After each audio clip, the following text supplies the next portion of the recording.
ערב טוב, אנחנו בקריית אליעזר ואנחנו באים לכאן כדי להמשיך עם האלופה שלנו, קריית שמונה, את הדרך, את החלום לקראת הופעה בליגת האלופות, או לפחות בשלב הפלייאוף של ליגת האלופות.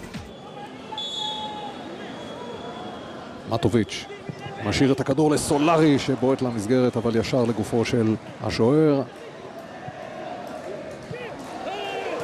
והנה ההזדמנות של אבוחצירא, והכדור לא נכנס, והזדמנות נהדרת נוספת לקריית שמונה לכבוש את הראשון. אבל בינתיים אולי מקור לדאגה לקריית שמונה, משום שהטיפול בסולרי נמשך יותר מדי זמן. והנה הסימון לחילוף. רביד גזל היה כבר במעמד הזה של מוקדמות ליגת האלופות. שוב בדש ואבוחצירא מחכים למסירה.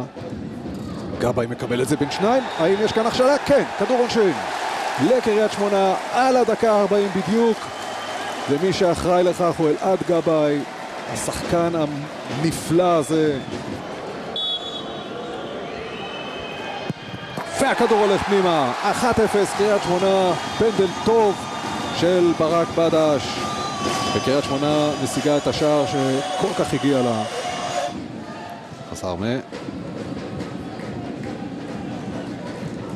הנה הולך הכדור לעברו של אבוחצירא, ואבוחצירא יכול לעשות את זה, מקפיץ מעל השוער, 2-0! יופי, קריית שמונה! אבוחצירא היה במקום הנכון, התחיל את התנועה ברגע הנכון, אבל יותר מכל קיבל מסירה נהדרת. וגזל עם כדור הקרן. שוער תופס אוויר. ו-3-0 לקריית שמונה, ועושה את זה בריאן קרזיצ'יץ'. טעות של השוער מדב שיצא ופספס את הכדור. קרזיצ'יץ' עומד שם והכדור נופל לו על הרגליים, משם הדרך על הרשת קלה. עכשיו קרן. מישהו צריך לדחוק את הכדור פנימה, ושוב אותו סיפור חוזר.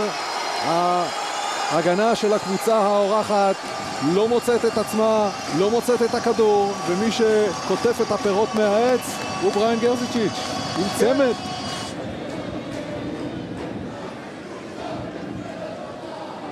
והנה ההזדמנות ללסלו לנצ'ה, ומדייב שם את היד ומונע ממנו שער בכורה.